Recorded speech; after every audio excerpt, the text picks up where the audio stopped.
اعوذ باللہ من الشیطان الرجیم بسم اللہ الرحمن الرحیم الحمد للہ رب العالمین اما الثانی فهو المذکور هنا وتقریرہ ان نقول لو لم يكن الواجب تعالی موجودا لازم اما الدور او التسلسل واللازم بقسمیہ باطل فالملزوم وهو عدم الواجب مثله في البطلان فيحتاج هنا بيان امرين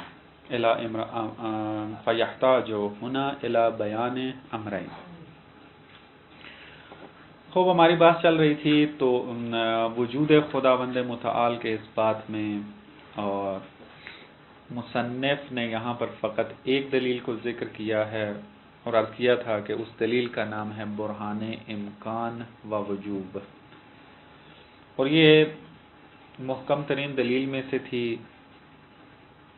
جو کہ اس بات وجود خدا کے لیے ثابت کرنے کے لیے استعمال ہوتی تھی۔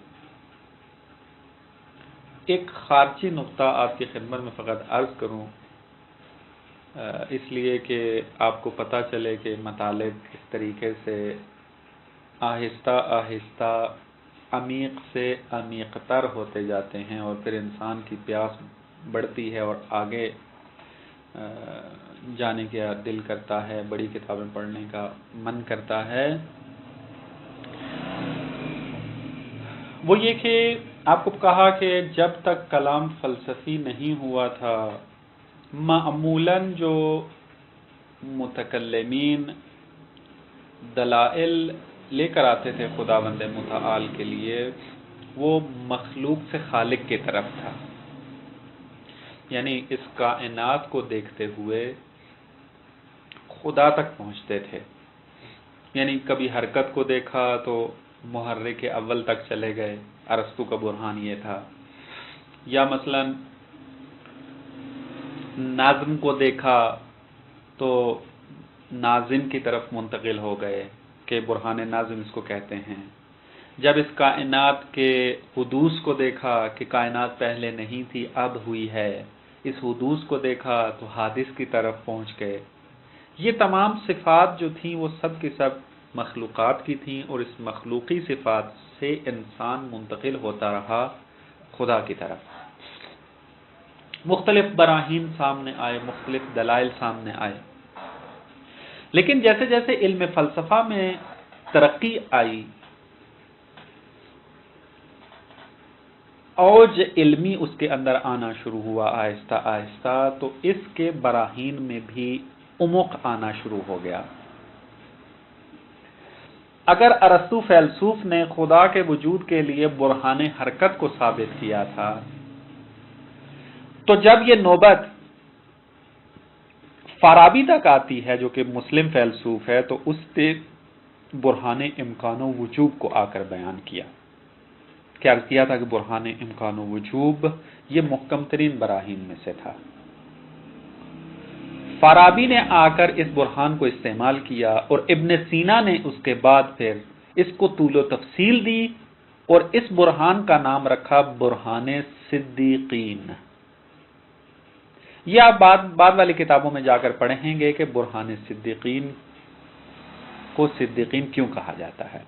میں فقط آپ کو عرض کیا کہ مطالب بیان کرنے کے لیے کہ آپ دوستان کے اندر یہ تشنگی پیدا ہو کہ اس قسم کے جو مطالب موجود ہیں انسان اس کو کسی طریقے سے حاصل کرے، اور واقعاً انصافاً جدیت کے ساتھ پڑھے اس کو۔ شروع سے ایک جو یعنی آپ یوں کہیں گے ایک درد رہا ہے دوستان کے نسبت، وہ یہی ہے کہ دشمن ہمارا 24 گھنٹے ہمارے خلاف کام کر رہا ہے، لیکن مقابل میں ہمارے لیے تمام فیسلٹیاں بھی موجود ہیں، اور ہم اس کو 4 سے 5 گھنٹے بھی دینے کے لیے تیار نہیں ہیں۔ یعنی واقعاً آپ دیکھیں تقریباً اس وقت وہابیت کی طرف سے 35 سے 40 ہزار انٹرنیٹ سائٹس جو ہیں وہ ہمارے خلاف چل رہی ہیں. یہ فقط انٹرنیٹ کی بات کر رہا ہوں. ایک مرکز عقائد والا، اس نے آمار اکٹھے کیے ہیں کہ کون سا ایسا ملک ہے کہ جس کے اندر سب سے زیادہ تشیع کے خلاف کام ہو رہا ہے، تو اس میں سر فہرست پاکستان کا نام تھا.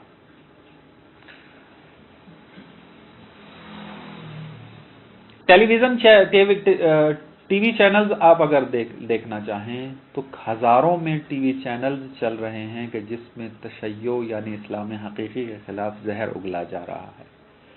ہمارے پاس تو ٹی وی چینل ہی نہیں ہے اس قسم کا کہ ہم ایسے مباحث اپنے بیان کریں. ان کے آپ اگر ٹی وی چینلز دیکھیں تو کتنے ٹی وی چینل چل رہے ہیں. مثلا وصال حق ٹی وی چل رہا ہے، امت ٹی وی چل رہا ہے، اور پتہ نہیں ایک دو تین اور ٹی وی چینلز ہیں جو چل رہے ہیں، جو فقط اس لیے بنائے گئے ہیں کہ تشیع کو رد کیا جائے، اتنی بڑی تعداد میں. اور آپ دیکھیں کہ پاکستان کے اندر اس وقت اہل سنت کے مدارس کی تعداد اتنی زیادہ ہے کہ آپ تصور بھی نہیں کر سکتے، اور ہمارے مدارس کی تعداد فقط سووں میں ہے، 300-350 کے لگ بھگ ہے، اور 15,000 کے قریب اسٹوڈنٹ ہیں پورے پاکستان کے اندر. اور دشمن کا ایک مدرسے کے اندر جو تعداد گنی گئی ہے 10 سے 15,000 طلاب کی ہے. یعنی ان کے ایک مدرسے میں اتنی تعداد ہے، اور ہمارے تشیع کی کتنی تعداد ہے؟ پورے پاکستان کے مدارس کی جو تعداد ہے طلاب کی وہ 15,000. خب چاہیے تو یہ تھا کہ یہ 15,000 اس طریقے سے کام کریں کہ ان کے جو لاکھوں کی تعداد میں شاگردان ہیں وہ جو مقابلہ کر رہے ہیں اسلام تشیع کا، اسلام حقیقی کا، ان کے لیے دگنا و تگنا کام ہے وہ انجام دیں.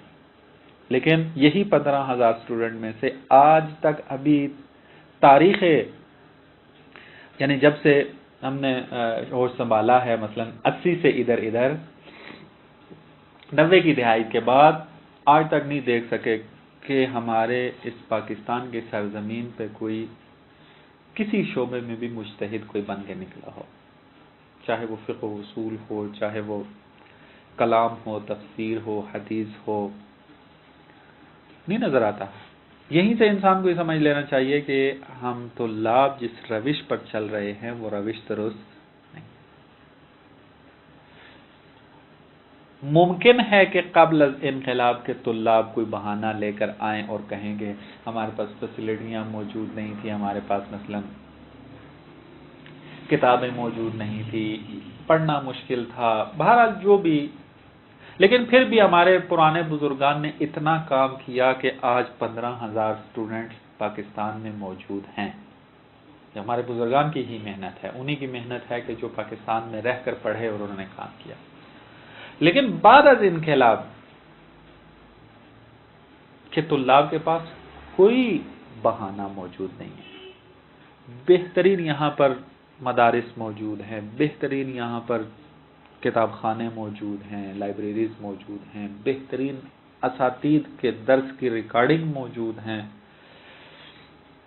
یعنی آپ جو بہانہ لے کر آئیں اس کے مقابل میں موجود ہے، کوئی بھی لے کر آئیں. کہتے ہیں جی جامعۃ المصطفیٰ ہمیں پڑھنے نہیں دیتا. تو ایک دوست نے مجھے کہا ایسے ہی، اور اکثر کا بہانہ یہی ہوتا ہے کہ ہم چونکہ اقامے کے ساتھ ہو گئے ہیں، ہم جامعۃ المصطفیٰ کے اسٹوڈنٹ ہیں، ہمارے اکثر برنامے جو ہیں وہ جامعۃ المصطفیٰ ٹائم لے جاتا ہے. تو میں نے پھر اس کو، چونکہ جامعۃ المصطفیٰ کا اسٹوڈنٹ ہوں تو لہٰذا ساری چیزوں سے واقف بھی ہوں، میں نے کہا جامعۃ المصطفیٰ آپ کو کتنا مصروف رکھتا ہے؟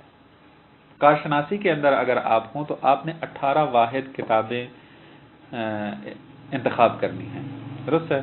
18 واحد میں تقریباً 8-9 کتابیں آتی ہیں.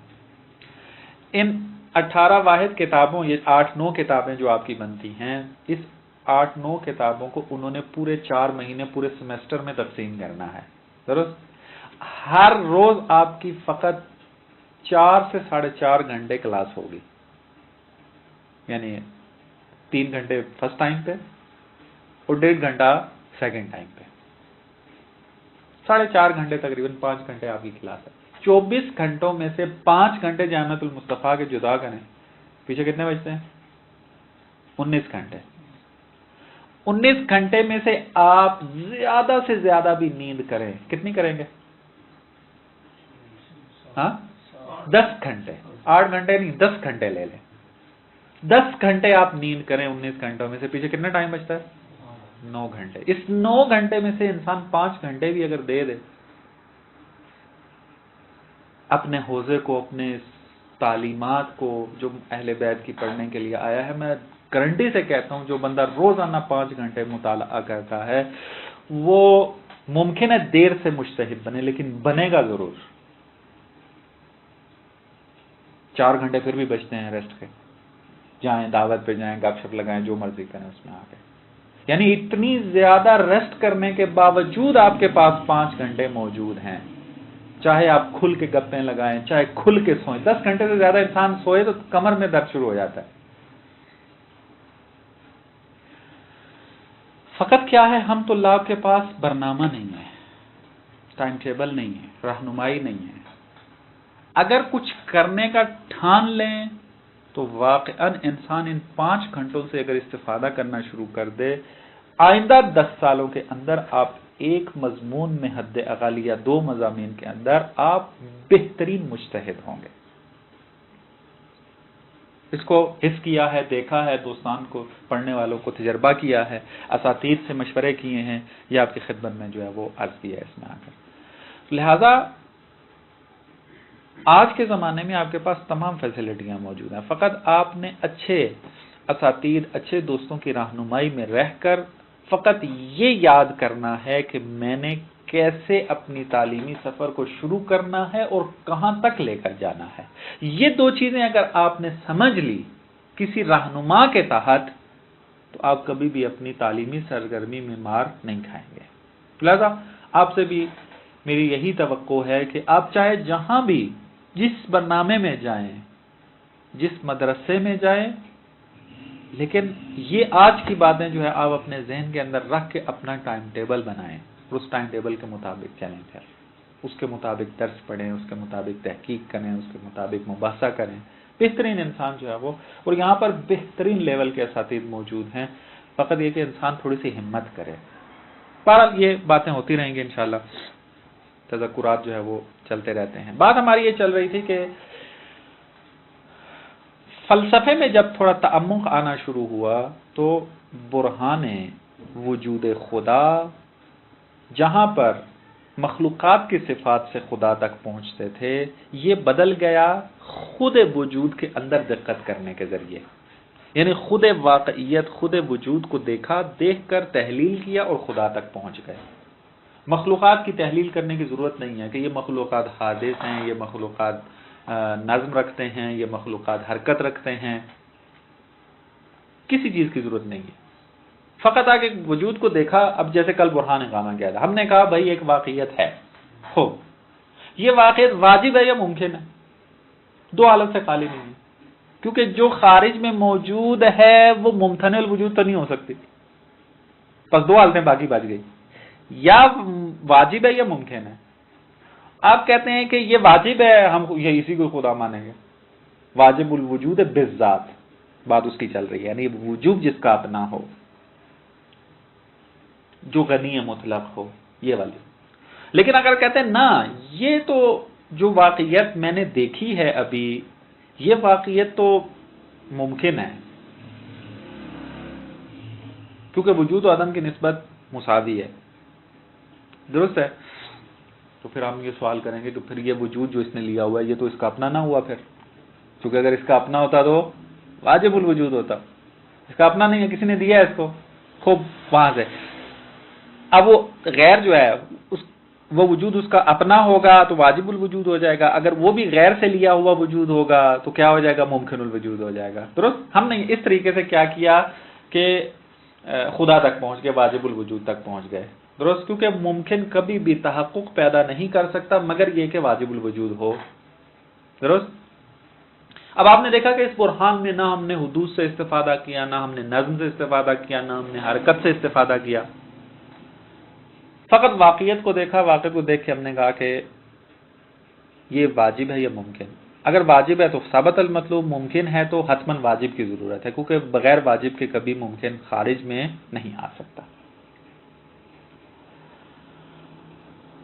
ابن سینا کا یہ برہان پھر کافی عرصے تک چلتا رہا۔ خواجہ نصیر نے بھی اس کو ذکر کیا، پھر علامہ حلی نے بھی ذکر کیا، باب حدیث میں بھی آپ اس کو پڑھ رہے ہیں۔ لیکن جب نوبت ملا صدرہ کی آئی، ملا صدرہ نے آ کر اس برہان امکان و وجوب کو تھوڑا سا اور زیادہ عمق بخشا اپنے بعض مبانی فلسفی کی طرف۔ ملا صدرہ سے پہلے مخلوق کو فقیر مانا جاتا تھا، ممکن، میں اصطلاحی زبان استعمال نہیں کرنا چاہتا کیونکہ پھر اس میں آپ گیچ ہو جائیں گے، یعنی ابن سینا امکان و وجوب کے اندر امکان ما ہووی کے قائل تھے، یہ انشاءاللہ آپ تفصیلی کتاب میں پڑھیں گے۔ لیکن جب ملا صدرہ کی نوبت آئی تو اس نے کہا کہ نہ، مخلوقات ما سوی اللہ فقیر نہیں ہے، بلکہ عین فقر ہے۔ فقیر کسے کہتے ہیں؟ ایسی ذات کے جس کے پاس فقر ہو، درست؟ تو ایسی ذات جس کے پاس فقر ہو، تو فقر تو ٹھیک ہے اس نے لیا، لیکن اس کی ذات تو فقر سے خالی ہے۔ درست ہے، ذات کے ساتھ فقر موجود ہے، لیکن خود ذات میں تو فقر نہیں ہے، بس یہ نظریہ غلط ہے۔ خدا کے مقابلے میں تمام مخلوقات فقیر نہیں ہیں، بلکہ کیا ہے؟ فقر ہیں، عین فقر ہے۔ اور خداوند متعال نے کہا ہے کہ یا ایھا الناس انتم الفقراء الی اللہ واللہ غنی الحمید، یا واللہ هو الغنی الحمید، آیا جس طریقے سے آپ ذہن میں نہیں۔ ملا صدرہ نے اس آیت سے الہام لیتے ہوئے یہ نتیجہ لیا کہ ابن سینا کا جو برہان ہے وہ برہان ابھی بھی ناقص ہے، کیونکہ ابن سینا کا برہان انسان کو فقیر بنا رہا ہے، لیکن ملا صدرہ نے کہا کہ انسان یا ما سوی اللہ جتنے بھی ہیں وہ فقیر نہیں، بلکہ کیا ہیں؟ فقر ہیں، فقر عین فقر ہیں۔ خوب، اب ملا صدرہ کے برہان کے تحت آئیں۔ ابن سینا کا جب ہم نے برہان لیا تو ہم یہ کہہ رہے تھے کہ اگر یہ واقعیت واجب ہے ثابت المطلوب، اگر یہ واجب نہیں ہے تو ممکن ہے، ممکن ہے تو اس کو علت وجود دینے والا کون ہے؟ غیر ہے۔ اس کو کون دینے والا ہے؟ غیر ہے۔ اس کو کون دینے والا؟ غیر ہے۔ تسلسل لازم آ رہا تھا، یا کیا اس الف کو علت وجود دینے والا با ہے، با کو وجود دینے والا الف ہے، دور لازم آ رہا تھا۔ دور اور تسلسل کو باطل کرنے کے ساتھ ہم نے خدا کو ثابت کیا، ہم نے کہا دور اور تسلسل تو باطل ہے، پس ممکن کو حتماً واجب کی ضرورت ہے۔ لیکن ملا صدرہ نے جب آ کر یہ ثابت کیا کہ ممکن الوجود جو بھی ہے وہ فقر محض ہے، عین فقر ہے، وہاں اگر آپ استدلال کرنا چاہیں گے تو اصلا دور و تسلسل بھی وہاں نہیں آئے گا، برہان اتنا لمبا کرنے کی ضرورت ہی نہیں پیش آئے گی۔ سوال یہ ہوگا، یہ جو واقعیت ثابت ہوئی ہے، فلسفے نے واقعیت ثابت کی ہے صوفستائیوں کے مقابلے میں، یہ واقعیت غنی ہے یا فقیر؟ بات یہی ختم ہے، آگے جانے کی ضرورت ہی نہیں ہے۔ کہتے ہیں غنی ہے، ثابت المطلوب۔ اگر آپ کہتے ہیں فقیر ہے، فقیر کون تھا؟ عین فقر والا، تو عین فقر جو رکھتا ہو وہ چیز غنی کے علاوہ رکھ سکتا ہے؟ نہیں رکھ سکتا۔ اگر یہ عین فقر ہے، یہ واقعہ جو ثابت کیا، تو حتماً غنی ہے۔ اگر غنی نہ ہوتا تو یہ عین فقر کبھی تحقق پیدا نہ کر سکتا، نہ دور، نہ تسلسل، نہ حادث، نہ نظم، نہ ہدایت، نہ کوئی چیز نہیں ہے، فقط واقعیت اور دو کلموں میں نتیجہ، خداوند متعال کا وجود جو ہے وہ اس بات پہ لاتا ہے۔ یہاں سے بات پھر کروں گا اس بات کو کہ جو بزرگان نے یہ بات کہی ہے وہ واقعاً درست کہی ہے کہ فلسفہ نے جو مدد علم کلام کی ہے وہ کسی علم نے نہیں کی اتنی، کیونکہ کلام کا کام یہ تھا کہ یہ خداوند متعال کو ثابت کرے، ملحدوں کے مقابلے میں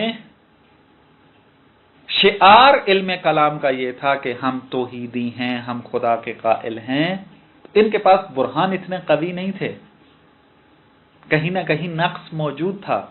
لیکن فلسفہ جب سے اسلامی ہوا اور اسلام کے میدان میں فلسفہ جب پنپنے لگا، رشد کیا اس نے، ملا صدرہ جیسی شخصیات، علامہ طباطبائی جیسی شخصیات، امام خمینی جیسی شخصیات کے ہاتھوں میں جب یہ آیا اور براہین نے تعمق لینا شروع کیا، آپ نے دیکھا کیسے براہین آسان سے آسان تر ہوتے جا رہے تھے اس میں.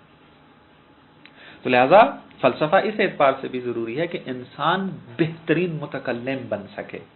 فلسفہ اس لیے بھی پڑھنا ضروری ہے کہ چند جگہ اور بھی میں نے تذکر دیا. بہرحال یہ تھا ایک مقدماتی بات کہ جو آپ کو عرض کی اس اعتبار سے کہ مطالب اور بھی بہت زیادہ شیرین، لذیذ اور تشنگی بڑھانے والے ہیں، وہ آپ اگلی کتابوں میں جا کر پڑھیں گے انشاءاللہ. اپنی بات کی طرف آتے ہیں. وہ یہ تھا کہ جو برہان امکان و وجوب ہے، اگر وہ اس طریقے سے تھا کہ اگر یہ واقعیت جو خارج میں ہے یہ واجب ہے، ثابت المطلوب نہیں ہے، تو حتماً واجب تک پہنچے، کیونکہ اگر واجب تک نہ پہنچے تو یا دور لازم آئے گا یا تسلسل لازم آئے گا، اور دور و تسلسل دونوں باطل ہیں. دور و تسلسل کیوں باطل ہیں وہ درس میں آئے گا. ابھی عبارت کی تطبیق رہتی ہے، اس عبارت کو پڑھتے ہیں، اس کے بعد اگر ٹائم بچا تو دور کیوں باطل ہے اس کو بیان کریں گے، وإلا پھر درس بعد میں انشاءاللہ. اما الثانی فهو المذکور هنا، کیونکہ شارح محترم نے یہ کہا تھا کہ علماء کے پاس دو طریقے ہیں خدا کو ثابت کرنے کے، ایک طریقہ متکلمین ہے اور دوسرا طریقہ حکما ہے. فرماتے ہیں کہ مصنف نے پہلا طریقہ جو طریقہ متکلمین ہے اس کو جا کر صفات ثبوتیہ میں ذکر کرنا ہے، دوسرے طریقے کو یہیں پر ذکر کیا ہے. وہ دوسرا طریقہ یہ ہے، وَتَقْرِيرُهُ، اس کا بیان یہ ہے کہ ان نقول، ہم کہیں لو لم یکن الواجب تعالی موجودا، اگر واجب موجود نہ ہو، لازم اما الدور اب تسلسل، یا تو دور لازم آئے گا یا تسلسل لازم آئے گا. واللازم بقسمیہ باطل، لازم یعنی دور کا لازم آنا اور تسلسل کا لازم آنا یہ دونوں باطل ہیں. فالملزوم، جو اس کا ملزوم ہوگا، ملزوم کیا ہے؟ وَهُوَ عدم الواجب، واجب کا نہ ہونا، یعنی آپ کا کیا ہے فرض کہ واجب نہیں ہے، تو واجب نہیں ہونا بھی کیا ہو جائے گا؟ باطل ہو جائے گا. یعنی واجب نہ ہونا فرض تھا آپ کا، ہم نے یہ کہا کہ اگر واجب نہ ہو تو یا دور لازم آئے گا یا تسلسل لازم آئے گا، یہ دونوں باطل ہیں، پس یہ بھی کیا ہے؟ باطل ہے. پس نتیجہ کیا نکلے گا؟ جب واجب نہ ہونا باطل ہے تو کیا ہے؟ واجب ہے. بات واضح؟ فَيَحْتَاجُ هُنَا إِلَى بَيَانِ أَمْرَيْنِ، کہتے ہیں یہاں پر پھر دو امر کو بیان کرنا ہمارے لیے ضروری ہے. کیا پہلی بات تو ہم آپ کے لیے ثابت کریں کہ دور و تسلسل لازم آتا ہے اگر ہم واقعیت کو واجب نہ مانیں، تو یا دور لازم آئے گا یا تسلسل لازم آئے گا. پہلا امر یہ ہے کہ ہم بیان کریں کہ دور و تسلسل لازم کیسے آتا ہے. وثانیہما، اور دوسرا امر جو آپ کے لیے بیان کرنا ضروری ہے اس مطلب کو ثابت کرنے کے لیے وہ یہ ہے کہ بیان و بطلانہما، پھر آپ کو یہ بھی بتائیں ہم کہ دور کیوں باطل ہے اور تسلسل کیوں باطل ہے. اما بیان الامر الاول، کہتے ہیں پہلا امر آپ کے لیے بیان کرتے ہیں کہ اگر واجب نہ ہو اس کائنات میں تو دور و تسلسل لازم آئے گا، کیسے آئے گا؟ فہوا، وہ اس طریقے سے ہے، ان ہناک ماہیات متصفۃ بالوجود یا متصفۃ بالوجود الخارجی بالضرورہ. کہتے ہیں یہ بات تو بدیہی ہے کہ خارج میں ماہیات ہیں کہ جو کہ وجود خارجی رکھتی ہیں. مثلا انسان ماہیت ہے، درخت ماہیت ہے، پرندے ماہیت ہیں، درست ہے، کائنات کی تمام اشیاء ماہیات ہیں، اور یہ ماہیات کیا ہیں؟ وجود رکھتی ہیں، وجود خارجی رکھتی ہیں، تحقق رکھتی ہیں. یہ بات بدیہی ہم اپنی آنکھوں سے دیکھ رہے ہیں، بالوجدان درک کر رہے ہیں ان کو کہ یہ چیزیں موجود ہیں. اب نتیجہ یہ کہ فَإِنْ كَانَ الْوَاجِبُ مَوْجُودٌ مَعَهَا، اب ان واقعیات کے اندر واجب موجود ہے ان کے ساتھ، فاول مطلوب تو وہ مطلوب ہے. یعنی ہم جو واقعیات دیکھ رہے ہیں ان واقعیات میں ایک خدا بھی ہے مثلا، فاول مطلوب یہی ہمارا مطلوب ہے. ہم یہی ثابت کرنا چاہتے ہیں اس کائنات کے اندر اگر یہ تمام چیزیں موجود ہیں تو ان کے ساتھ ان کا خالق بھی موجود ہے. اگر آپ قائل ہیں اس بات کے، فاول مطلوب. وَإِن لَّمْ يَكُن مَّوْجُودًا، اگر آپ کہتے ہیں نہ یہ تمام کی تمام ماہیات ایسی ہیں کہ ان کے ساتھ کوئی بھی واجب نام کی چیز نہیں ہے. وَإِن لَّمْ يَكُن مَّوْجُودًا، اگر کہیں کہ واجب موجود نہیں ہے، يَلْزَمْ اشتراکها بجملتها فی الامکان، تو اس کا مطلب ہے کہ تمام کی تمام ماہیات امکان میں مشترک ہیں، یعنی تمام کی تمام ماہیات ممکن الوجود ہیں.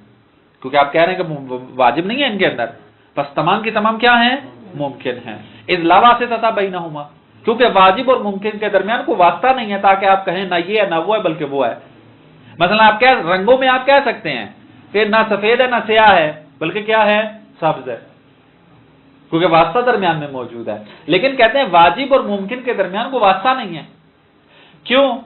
اس وجہ سے کہ ممتنع الوجود تو کبھی خارج میں آ نہیں سکتا، دو چیزیں پیچھے بچتی ہیں، یا واجب یا ممکن. آپ نے کہا کہ واجب نہیں ہے تو اس کا مطلب ہے تمام کی تمام یہ کائنات کیا ہے؟ پھر ممکن ہے. فلا بد لها من مؤثر حينئذ بالضرورہ، اگر تمام کی تمام ممکن الوجود ہیں تو پھر بالبداہہ یہ بھی بات ثابت ہونی چاہیے کہ اس کا کوئی مؤثر بھی ہے، اس کی کوئی علت بھی ہے، ہونی چاہیے حتماً، کیونکہ یہ ممکن الوجود ہیں. اور ممکن الوجود کے بارے میں ہم خصوصیت بیان کر چکے ہیں کہ ممکن الوجود وہ ہے کہ جو وجود کی نسبت لا اقتضا ہے، جو اپنی ذات میں وجود نہیں رکھتا، حتماً اس کو غیر وجود دیتا ہے تو وہ موجود ہوتا ہے. بس اگر ثابت ہو گیا کہ یہ کائنات ممکن الوجود ہے تو کوئی نہ کوئی ہونا چاہیے کہ جو اس کو وجود دے، کیونکہ خود بخود تو وجود میں نہیں آئے گا. فَمُؤَثِّرُهَا، پس جب یہ ثابت ہو گیا کہ یہ ممکن الوجود ہے اور حتماً غیر کی ضرورت ہے، ہم پوچھتے ہیں وہ مؤثر، وہ علت، وہ غیر. ان کان واجبا فهو المطلوب، تو وہ غیر جو ہے وہ واجب ہے تو ہمارا مطلب ثابت ہو جائے گا، خدا ثابت ہو جائے گا. وَإِن كَانَ مُمْكِنًا، لیکن آپ کہتے ہیں وہ غیر بھی ممکن ہے. افتقر الى مؤثر، تو وہ بھی محتاج ہے مؤثر کا، کوئی ممکن الوجود ہے، اس کو وجود پھر کس نے دیا ہے؟ کیونکہ اس کا وجود بھی اپنا نہیں ہے، بس مؤثر آخر کی ضرورت ہے. فَمُؤَثِّرُهُ، اس تیسرے مؤثر کا مؤثر کون ہوگا؟ ان کان ما فرضناه اولا، اگر آپ کہتے ہیں کہ اس کی علت وہی ہے جس کو ہم پہلے مانتے تھے. اگر میں نام لے کر چلوں الف با جیم، مثلا آپ نے کہا کہ الف ممکن الوجود ہے، ہم نے کہا اگر الف ممکن الوجود ہے تو اس کی علت کی ضرورت ہے، اس کو وہ کیا ہے؟ با ہے. درست، ہم نے با کے بارے میں سوال کیا، با واجب ہے یا ممکن؟ اگر واجب ہے ثابت المطلوب، اگر با ممکن ہے تو کیا ہے؟ پھر اس کو بھی علت کی ضرورت ہے. اس کی علت کیا ہے؟ جیم ہے. ہم کہتے ہیں کہ اس جیم کی پھر علت، یہ جیم کیا ہے؟ اگر آپ کہتے ہیں کہ یہ جیم کیا ہے؟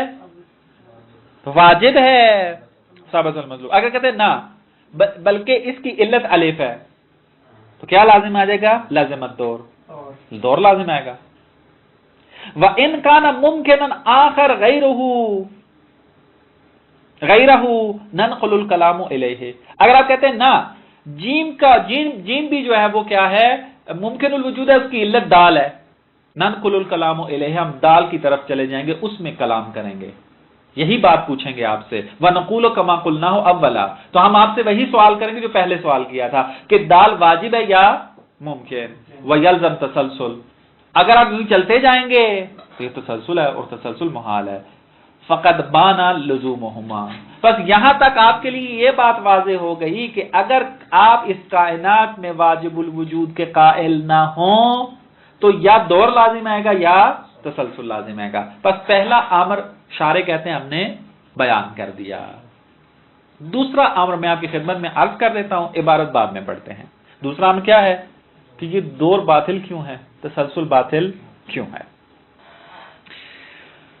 فرماتے ہیں کہ اگر دور کو جائز قرار دے دیں تو پھر ہمیں ماننا پڑے گا کہ نقیضین جمع ہو سکتی ہیں، اجتماع نقیضین جائز ہے. کیسے؟ انتہائی دقت کرنی ہے. مطلب آسان ہے تھوڑا سا، چونکہ ریاضی کی طرح ہے، وہ ریاضی ذہن نہ ہو انسان کا تو انسان تھوڑا سا پریشان ہو جاتا ہے. دیکھیں توجہ کریں، یہاں پر میرے پاس یہ دو چیزیں سامنے رکھتا ہوں. میں کہتا ہوں کہ الف کی علت کیا ہے؟ با ہے. اس کا کیا مطلب ہے؟ الف کی علت با ہے. اس کا مطلب یہ ہے کہ با علت ہے اور الف کیا ہے؟ معلول ہے. یہی ہو جائے گا نا.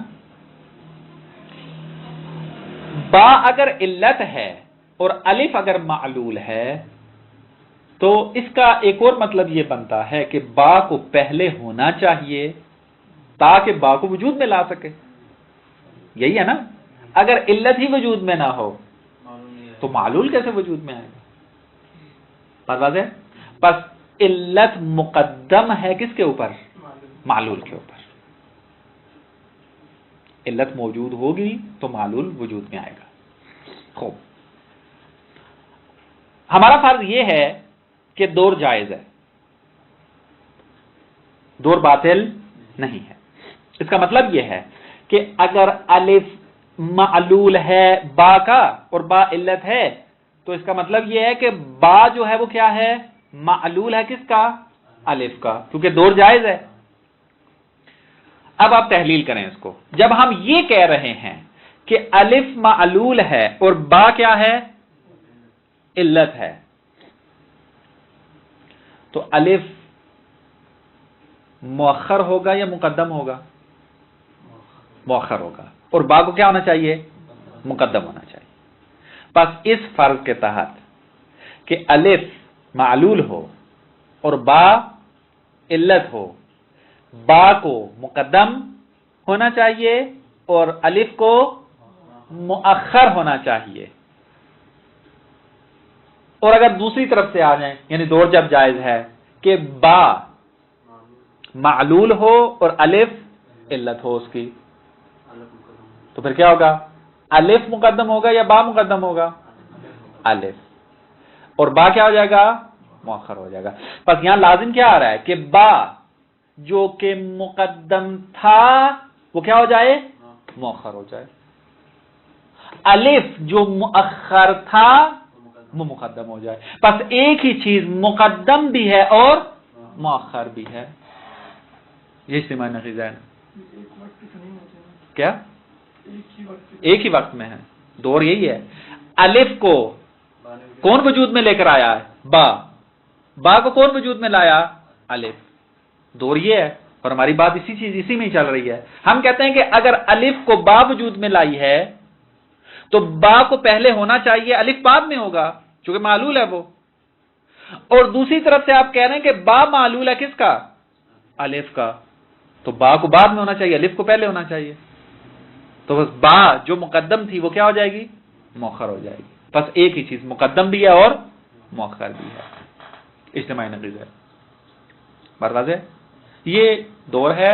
چونکہ دور لازمہ رکھتا ہے اجتماعی نقیضین کا اور اجتماعی نقیضین بالبداہہ باطل ہے، پس دور کیا ہے؟ باطل ہے. بات واضح ہے؟ لیکن میں ایک اور بیان آپ کی خدمت ذکر کروں گا انشاءاللہ بعد میں جب عبارت تثبیت کریں گے اس کے اندر. میں نے ابھی ذرا آسان کر کے تھوڑا آپ کو سمجھایا. وہ یہ کہ دور مستلزم ہے تقدم الشیء علی نفسہ کو، کہ ایک چیز اپنے ہی اوپر کیا ہو؟ مقدم ہو جائے. درست ہے. اور تقدم الشیء علی نفسہ چونکہ مستلزم ہے اجتماعی نقیضین کو، پس دور کیا ہے؟ محال ہے. میں نے ابھی آپ کو یہ سمجھایا ہے کہ دور کس طریقے سے اجتماعی نقیضین کو مستلزم ہے. ابھی یہ بات بیان نہیں کی ہے کہ دور سے تقدم الشیء علی نفسہ کیسے لازم آتا ہے. یہ انشاءاللہ پھر کل آپ کی خدمت میں عرض کروں گا. یہ تمام مطالب جب بیان ہو جائیں گے پھر عبارت میں تطبیق کر لیں گے. السلام علیکم ورحمۃ اللہ.